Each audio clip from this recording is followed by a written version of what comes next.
When I was in college, I used to house sit for a family for a few years when they would go on their annual family vacations. I've had a handful of other scary, creepy experiences, but the one I want to talk about today was the one that forced me to quit house sitting for them. I was in my 20s and was trying to make ends meet. House sitting was one of the many side hustles I had. The family would be going on a 2-week vacation abroad and wouldn't have any service, so if anything went wrong, I would have to call the police or their relatives depending on the situation. Please keep in mind that I've already had a few creepy experiences with their house prior to this, but it was never scary enough to deter me because they paid me very well. I used to work at an animal shelter, so I was well versed in animal care, and I knew about cat behavior. This family had 4 cats who were all very well behaved. For the first few days, all was well.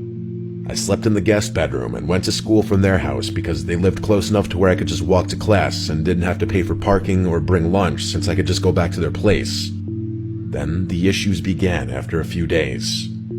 My boyfriend at the time came over with dinner to keep me company, as he knew I was always a bit creeped out by the house. We sat in the guest bedroom and watched TV for a few hours eating, until he said he needed to go home. Sometimes he'd sleep over, but he told me on this particular night that he had a strong gut feeling he needed to sleep at home. He urged me to go home because that gut feeling he had was really bad. At that point, it was around midnight, and to be honest, I didn't want to go home. To put it bluntly, I have a complicated home life and didn't get along with my parents. The only time I'd get a break from home was the annual house sitting once a year, and I didn't feel like wasting it. My only sibling, who's also my best friend, moved out due to the toxicity, and honestly, home wasn't home without them anymore. I told him that I'll be fine and I'll lock up after he left. He was still really uneasy and tried to persuade me to go home once again. He tried to explain that while he had slept over before, for some reason tonight the house just felt unsettling. I thought it was because the house was over a century old, but it was just renovated, so I felt better about it. I reminded him that there was a home security alarm that I always said, the neighborhood was safe, and I had 4 friendly cats with me. He reluctantly left and drove home, and that was when it started happening. I shut all the doors and windows, locked everything, and set the security alarm. Once I got comfortable in bed, the TV started to turn on by itself. We were just using the TV, so I thought I accidentally sat on the remote, but I saw the remote on the nightstand. I quickly turned it off. Just as it went off, it turned back on. I thought it was strange since the TV was working perfectly the entire night, but it was even stranger that when the TV turned on by itself, it went to this off channel like it was just black and white, like it had no signal. So I kept turning it off, and it kept turning on. I began to freak out and unplug the TV entirely. Even though I'd had creepy experiences before in this house, this one had never happened before. I told myself that the house was just renovated, maybe there were some wiring issues. I still didn't go home and went and slept on the couch instead. The next day, my boyfriend came over again. I told him about what happened the night before, and he told me that I should have just went home. I was pretty freaked out, but honestly, it was still not as bad as having to deal with my family. That night, we had dinner together again and watched a movie in the living room. For this next part, I do have to explain the house structure. The house is 2 floors. There's the first floor where you come in through the front door straight into the living room, and the second floor is actually the basement, which is essentially a big living room with another room that can be used as a spare bedroom. The stairs leading downstairs are incredibly creaky and creepy. I don't understand why they didn't fix it during the renovation. As for the cats, they love to be everywhere and anywhere. They all had the personality where they wanted to be around you, but not necessarily held or cuddled. They were all pretty calm cats that liked quieter environments. Of the 4 cats, there was one cat that was the youngest at around 3 years old, and he was just a bit smaller than the other 3. That night, as we watched the movies, my blood ran cold as I heard sounds from the basement that sounded like an infant crying. My boyfriend froze as he slowly turned to look at me, as if signaling to me silently if I heard it too. I remembered from my time working in the animal shelter during my training that sometimes cats sound like babies, especially if they're in duress. As I mentioned earlier, the cats like to be around people and will follow you around the house, but not close enough to cuddle. I counted and only counted 3, The little younger cat was missing. I figured it must be the younger cat and went downstairs to the basement where I found it stuck in the spare room. He was smaller but more energetic than the other cats. He somehow closed the door behind him and was stuck in the room all alone. I carried him up the stairs and we resumed the movie. Mid-movie, we did pause it as it was time to feed the cats. The owners had a strict food schedule for their cats. The cat's food station was in the kitchen, and the kitchen was the only area that connected to the basement. To best explain the layout of the house, the main entrance connects to the living room. The living room then diverges into two different sections. One connects to the kitchen and the other connects to 3 bedrooms. One being the spare bedroom, a master bedroom, and another bedroom that belongs to the family's child, with the living room being connected to the kitchen as well. The kitchen was the connecting area where you must enter it to go to the basement or living room. For these cats, the only time that they didn't want to be around humans was while they were eating and after they ate, as they like to take naps or rest with their full bellies. They like to nap in the master bedroom or the teenager's room, as it smells like their family. They always did this every year that I babysat them, so it wasn't new. It also wasn't unusual to not see them for a little bit after mealtime. We finished our movie and went into the kitchen, void of any cats. As we were enjoying dinner, we both once again heard crying noises from the basement.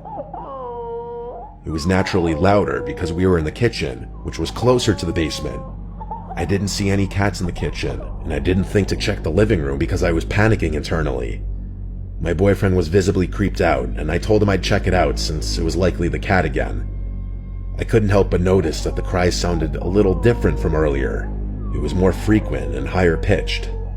I turned on the lights to the basement and slowly crept down the stairs saying the cat's name. With each step, the crying got louder, but when I finally made it down, the crying abruptly stopped. I checked the spare room, any crevices, and under the couch. He was nowhere. At that point, I was feeling so scared I could hear my heartbeat in my head. I don't even go on regular walks, I definitely don't jog, and I absolutely don't run, but I ran up those stairs like my life depended on it. When I got back into the kitchen, I felt my whole body go cold as my heart sank. My boyfriend was standing in the kitchen with a horrid look on his face, as all 4 cats surrounded him. He told me that as I went down the stairs to the crying noises, the 4 cats came out at the same time from the area where the bedrooms were. No cat had been downstairs the entire time. I immediately and silently packed up my items, jammed it into my backpack, and we both left the house. For the remaining week, I would only return to the house once a day to clean the litter box and feed them. I know I was going against their eating schedule, but at that point, I really didn't care. After the last day, I locked up, dropped the keys into their hiding spot, thanked them for the opportunity, but that it was my last time, and I never returned. I hated that house, and looking back, the experiences I had each year seemed like it was escalating.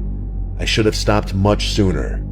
I still remember calling my sibling during the drive to my parents' house after the incident.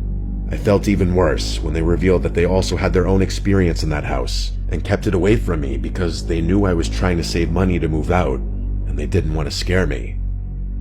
I was 9 years old when this happened. For whatever reason, I was home alone one night, so I was playing video games upstairs in my room. I wasn't allowed to answer the door to anyone when I was home alone. Whenever I was left alone, it wasn't for long. My mom would just be out grocery shopping or something like that. I was playing Metroid Prime on my GameCube. I used to be obsessed with that game. I heard the house phone downstairs start to ring. My mom always told me to pick up the phone if it rang in case it was her calling. So I hurried downstairs, and by maybe the 4th ring, I picked up. The caller ID was from my mom's cell phone. She said, "Sweetie, can you come outside and help with the groceries?" I replied, "Mom?" She said back, "Yes." I felt like something sounded off with her voice. You obviously know your own mom's voice, and so even at such a young age, when I was questioning why it didn't sound like her, I said, "Why do you sound like that?" She replied, "Like what, sweetie?" And I hung up. My mom would never use the word sweetie like that, especially twice in a matter of seconds. The phone rang again, and my mom's number came up on the caller ID again. I ignored it. For some reason, my heart was racing. I was nervous. I sat in the kitchen, waiting to see if the phone would ring a 3rd time, and it did. It took a couple minutes before the 3rd ringing. but when I checked the caller ID, this time it was a different number. I picked up, and a man's voice on the other end said, "Hey James, I know this is gonna sound weird, but it's your dad. I'm outside." All I could mutter out was a weak, "What?" The man said, "I'm outside. I have a lot to explain." I hung up right then and there. My suspicion was in fact true that the first voice I heard was not my mom's. The phone rang again, and then again after that. I ignored it each time. I couldn't even call my mom because someone clearly had her phone. Then things took a turn for the worse when there were knocks at the front door. This went from a "someone has my mom's phone" situation to a "someone is outside the house" situation. My mom would not be knocking on the door. She'd have a key, obviously. I peered around the wall of the kitchen to look at the front door. I heard a man's muffled voice on the other side saying my name. He was saying, "It's your dad." He rang the doorbell, and then I heard him start attempting to open the door. I did something that no 9-year-old should ever have to do, and that was grabbing the phone and calling 911. The 911 operator asked me what I imagined to be some pretty standard questions, most importantly telling me to wait in a bathroom or other room with a lockable door until the police get there. The bathroom is on the first floor of the house. I hid in there with the lights off. Whoever was outside came to the window and tried pulling it open. I heard their entire struggle. Then they must have moved to the next window. I think they tried every window and door in the house. If anything were to have been unlocked, this story would have had a very different outcome. They must have given up at some point before the police arrived. And I say they because clearly there were two people involved in this, a man and a woman. They both could have been out there for all I know. The operator told me that the police are at the front door now and it's safe to go meet them there. Only when I opened the door to the police was when I hung up the phone. They did a quick investigation inside and outside of the house and asked me where my mom was supposed to be and if my mom knew anyone who might want to hurt us. I'm sure I said I thought she was grocery shopping or something, and not that I know of. My mom returned home with my little sister in a panic when she saw the police cars out front. My mom's phone was stolen, which was already clear. I'm sure that our address, home phone number, and other personal information was stored somewhere on the phone, easily accessible, though how they knew my name, I'm not exactly sure. Something on my mom's phone must have given it away. It was an old Nokia flip phone. Who stole it was a mystery.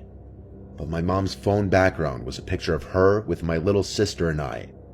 This could have been an indication to some disgusting, creepy couple out there that the owner of this phone was a single mom with 2 young kids, and they tried to use that as a way of tricking me into leaving the house, which is absolutely disgusting and horrific. The phone must have been destroyed after the failed attempts at trying to lure me outside. Things were a little different after this. My mom wouldn't leave me alone anymore at night. Not until I was a few years older, at least. This was a few months ago, while driving for DoorDash. I only drive as a side gig, maybe 10 to 15 hours a week. This night I was only doing a couple orders, since it was already late, and I had picked up a small order around 1 a.m. It was to be delivered to a business building somewhere across town, which was apparent by the address. This was a normal thing, usually for overnight workers or whatever. When I pulled into the parking lot, though, it was empty. No cars at all, and it didn't look like there was a parking lot behind the building either. I parked in a spot near the front and got out with the food. The place was definitely an office building of some kind, and was smaller than most, being only 2 stories and not very wide. All the lights were off in the windows though, aside from one light behind the front door. I walked up to the door and checked the app, seeing it has specific drop-off instructions to enter the main hallway and leave the bag outside of room 232. I looked through the door in the building, seeing this hallway with a bunch of closed doors on either side. Delivering to specific rooms I'd only done at hotels, so this was kind of new for me. I tested the door, pushing on it, and it was unlocked, so I stepped inside. I expected to hear people working, moving around, or talking, but instead didn't hear anything. There wasn't a single sound in the whole building. It was just white noise from the overhead lights buzzing above me. As I passed the first few doors though, they were all numbers in the 100s, like 102 and 106. The room the instructions said to leave it at was in the 200s, so I assumed that meant it was on the second floor. In the middle of the hallway was the doorway leading to the staircase. It was held open with a wedge door stopper on the floor, but the lights weren't on. I stepped in and up to the bottom of the staircase, then looked up. The whole stairwell was pitch black. Not even any light was coming from above where the room was supposed to be for me to drop it off at. Again, I started to notice the eerie silence, and it sent a chill through me. I was always one to do whatever the instructions say, so I'd get good reviews, but this was the first time I told myself that this was too sketchy. I stepped out of the stairwell and back into the hallway, and just as I did, the door right across from me opened. The lights in that room were off, but a man emerged from behind the door and stepped into the hallway. He was wearing street clothes and just didn't look like an office worker at all. But he stood in front of me and pointed past me at the stairwell. 232 is up there. I nodded, but didn't move, and neither did he. He just looked me in the eyes with a look like he was suppressing his anger. After an intense few seconds, I dropped the bag on the ground and started quickly walking to the exit. The man didn't follow me, but I heard his footsteps go into the stairwell and up the stairs as I left the building. I got in my car and left. I didn't know what that was, or if I was maybe overreacting about it, so I didn't call the police. The following day though, the police actually called me. Apparently the office reported a break-in, and in the CCTV footage, they saw my car and license plate, tracking it back to me. They also had footage of the break-in, and so they called me in to question me about any information I might have. I didn't have much to give, but it turned out there were actually 3 people that broke inside.